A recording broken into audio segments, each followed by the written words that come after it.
I grabbed up our daughter. She was being so quiet for Abira. He smiled as if reading my mind. I have had much experiences with babies in my time. She's a fine little Lyra, as well as your son. Am I correct in understanding he isn't named yet? I smiled as I looked to her.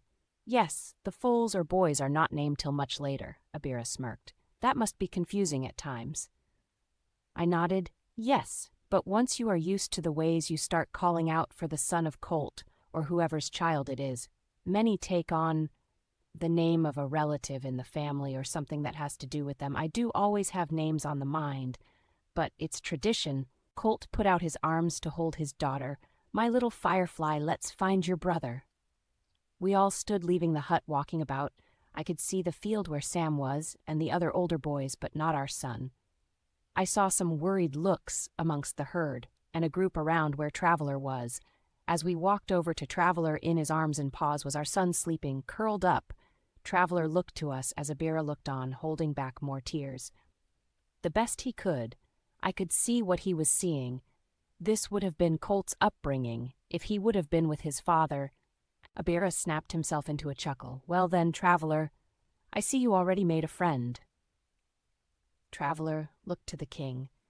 It seems to be so, your majesty. This is a brave one, even for one so small. He wished to hunt me, but I was able to persuade him to let me live if I told him a story of a great hunt, though I fear he didn't get to the finest part. Probably for the best. By now the people were spreading back out to finish the foods. Traveler licked the top of our son's black hair with his big tongue as he whispered, "A true prince among the men." "Hush now, Traveler!" Abira scolded him, but for once Traveler seemed to not hear him. Traveler stayed still for the rest of the afternoon till it was time to eat. A woman came up worried for our son. She was an older filly named Eleanor. She was determined to get the boy away from the lion. She brought with her a large leg of deer raw. Traveler seemed amused. "I like my food cooked, madam." Eleanor put down the plate. "Are you a lion or not?" Traveler yawned slightly. "I am. Perhaps you would cook the meat up for me, if you please." "At least you have manners." Traveler watched her pick up the platter. "What are you doing?" She looked back to him. "You said," he interrupted. "I indeed did ask for my meat to be cooked." He picked our son up in his large mouth. Our son found it to be fun. I knew he had no plan on hurting him. Eleanor dropped the platter to the ground, grabbing up the child in her arms, looking him over. "I'm sorry, but we only cook little foal boys rare. You will have to settle for the deer leg. Would you like medium or well done?" Traveler chuckled slightly. "Ah, I, woman with humor. A woman daring enough to reach into a lion's mouth. What's your name?" "It's Eleanor." "And how did you know I was joking, dear Eleanor?" She sat my son down as he ran over to me. "Because I know a man with a sense of humor when I see one." Traveler quieted down as he went to a sitting position. "I like mine. Well done if you have the time." She picked up the platter again. "I have the time." Traveler looked to her. "You know, you don't look like a Eleanor to me." She turned her head. "Well, that's the name I'm stuck with, so get used to it." "Traveler, don't go far. It won't take long to cook up. It'll be here." He shook his head slightly, smiling as he watched her walk off with a slight offbeat. He came over to me. "Is she from your herd?" "Yes, why?" Traveler looked to her, leaving. "She's a odd one. You will find most of us like her in one way or another." No, I don't think so." "Would you do me a favor?" "Yes. Send my apologies to her. Tell her to give the meat to Sam. I think I will go on that hunt after all." With that, he trotted through the crowds until he was almost out of sight. Then he began a run. Colt came over as I handed him out. "Son, he's off on a hunt?" "Yes, and I'm going to have to go find Eleanor." "Eleanor?" "Yes, I have to tell her to give some meat to Sam." Colt seemed confused, but I went off without more explanation. It wasn't long before I found her.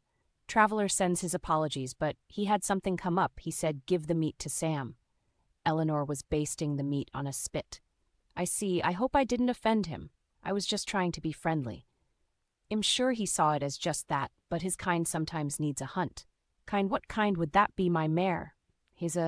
Well, it's like a man inside a lion animatronic to some degree." "I see. Is that why they can talk?"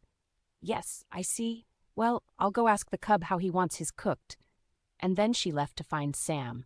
Just then I heard feet moving about more frantically, as Colt took to his chair, as his father had done in the past, as the herd gathered to both side and Abel beside him. I wish all ears to hear me. Everyone stopped what they were doing.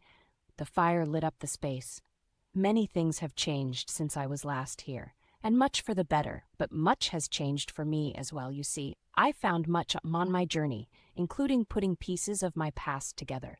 We all know of my mother's corrupt ways, and I will hide it not from the herd. My mother had me in her belly, but the girl she brought my sister was never in her belly. She was given to my mother by grandmother, my father, the past stallion's mother who died shortly after her birth.